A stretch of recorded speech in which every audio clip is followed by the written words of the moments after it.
Hello, I'm Lauren Satterwhite with the NC Medicaid EHR Incentive Program. To be eligible to receive an incentive payment each of the 6 years you participate, you must attest that you meet the program eligibility requirements and that you met meaningful use, aka MU. To do this, you will enter pertinent information on the North Carolina Medicaid Incentive Payment System, or as we call it, NC-MIPS. This webinar will be an abridged version of the detailed attestation guides that walk providers through each field in NC-MIPS. As a refresher, you can access the attestation guides on NC-MIPS homepage. There's also a link to them on our program website. We do suggest using the attestation guide every year you attest. They are dynamic documents, so they're updated frequently. To begin attesting, you need to log on to NC-MIPS with your working and valid NCID username and password. If you forgot your NCID username and password, use the Forgot Username Password hyperlinks. They'll take you to ncid.nc.gov where you can get further assistance with your NCID username and password. If you've updated your NCID username on ncid.nc.gov since creating your first-time account setup in NC-MIPS, use the NCID Username Update tool to update your NCID username with NC-MIPS. If you're new to North Carolina and haven't created an account with NC-MIPS, use the first-time account setup link. Don't do another first-time account setup if you already have an account with NC-MIPS. And while we're focused on the right rail, there are a few other great resources that I want to point out. If you're on a page and you need help, click on the Click for Page Help link and the attestation guide will open to the page you're working on. Look further down on the right rail and you'll see the Jump To links. If you've already entered information on a page, you can jump to that page at any time without clicking the next button. It's convenient if you enter information on NC-MIPS and need to come back to finish the attestation at a later date, or if you need to withdraw and update information on your attestation. And since it bears repeating, again, the additional information box is where you'll find the attestation guides. Finally, our email address can be found in the contact information box if you ever need help and you can't find the answer in our guidance. Enough of the right rail. So after you log in, you'll come to the status page. This page automatically generates a status based on your previous year's participation and updates as our team validates your attestation. And if you want to see what those statuses are and what they mean, check out our attestation guides. To get started attesting, click Proceed next to the program year that you're wanting to attest for. You'll get routed to the Assistance from NC-AHEC screen. If you received assistance from NC-AHEC, click Yes and answer the questions that populate on the screen. If you didn't work with the NC-AHEC, select No and click the Next button to be routed to the next screen. And real quickly, the Next button sends you to the next page on the portal. Imagine that. And once you hit Next, the data you enter on that page will be saved. So if you need to come back and finish your attestation at a later time, you won't have to re-enter all the information. All right, so the next page is the demographic page. Remember that information that you entered on CMS's RNA system? You'll see some of it again here. Check to see that the correct payee NPI has been entered and that the site address matches a site address on file with your NC Tracks account, and update your information if needed. Once you confirm everything is accurate, click Next. Then you'll enter contact information. This contact information is what we use to send notices and information to when there are attestation discrepancies. Particularly in terms of the email, make sure it's valid and checked frequently. Next, you'll be taken to the license page where you'll enter your license information. Then you'll be routed to the Practicing Predominantly in Hospital-Based page. This page collects information from those providers working at a federally qualified health center or rural health clinic who are using non-Medicaid needy individual encounters to meet the 30% Medicaid PV threshold, or those providers who are hospital-based. Next is the PV page. Here you'll report your patient volume data based on the encounters you had in a consecutive 90-day PV reporting period. In addition to reporting your PV period, you'll need to decide if you want to calculate PV using individual or group methodology. And once you select that, the individual or group methodology questions will populate. And don't worry, you'll actually be able to see these screens when you're attesting. Sorry, they're so small. Regardless of which methodology you use, please carefully read the PV questions. They're there to try and catch anything that may not properly be reported.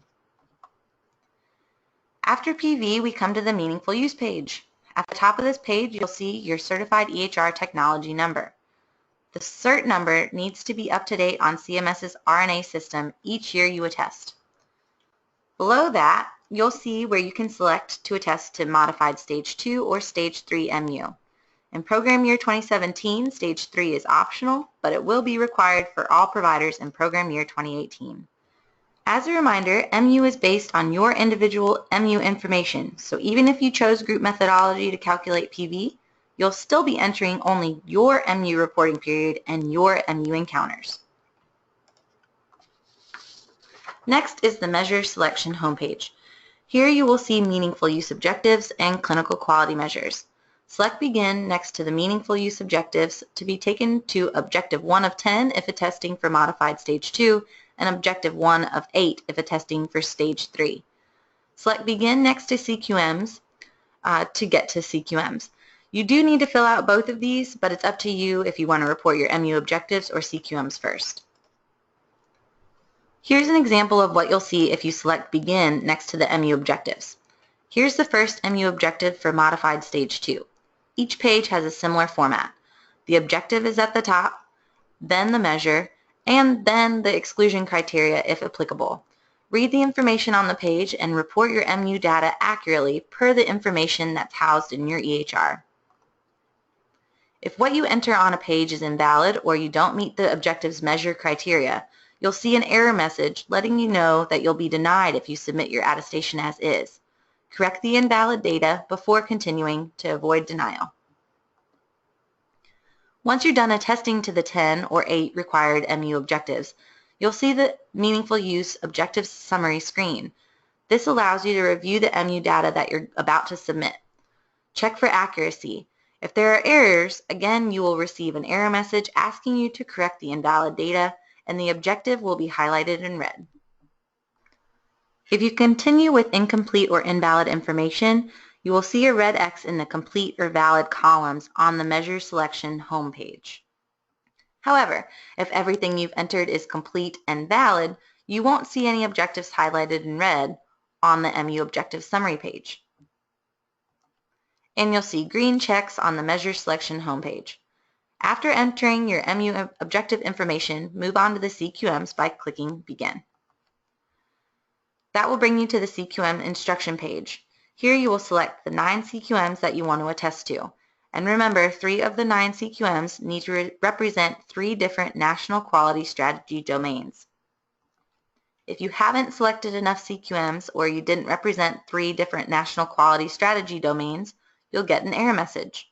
If you've selected at least 9 CQMs and 3 of the 6 National Quality Strategy domains, you can click Next to get routed to the first of your 9 CQMs. Once you've entered information for all 9 CQMs, you'll see the CQM summary page. Again, review the information you've entered for accuracy. Click Next to be routed back to the Measure Selection homepage. And now you should see all green checks in the complete and valid columns for the Meaningful Use Objectives and Clinical Quality Measures. If everything you're reporting is accurate and you have all green checks, you can click Next.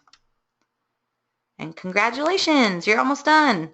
You don't need to enter anything on this page. The electronic submission page is next. You don't need to print this page, but do read the statement, and if you agree, hit Submit when you are ready to submit your attestation. That then takes you to the Print, Sign, Send page. You can print your attestation by clicking the print icon next to number 1, which will populate a PDF. You may also print the attestation from the status page in NC-MIPS by clicking the View Print button. Within 15 days of submitting, print, sign, and email us all required documentation. This includes the attestation summary, the MU objective summary page, the CQM summary page, and a copy of a CQM report directly from your EHR demonstrating that you met the CQMs for which you've attested. If after you're done attesting you realize there's an error with your attestation, or if we conduct outreach and need you to update information on your attestation in NC-MIPS, you can go to the status page and withdraw and reattest. The information you entered will still be saved in the system, so you can use the Jump To links to navigate quickly to the page you need to alter without having to re-enter all the information in the system. When you get ready to attest for program year 2017, select the appropriate EP attestation guide and get started. Thanks for tuning in today, and please feel free to email us with any questions because we're happy to help. Our email address again is ncmedicaid.hit@dhhs.nc.gov.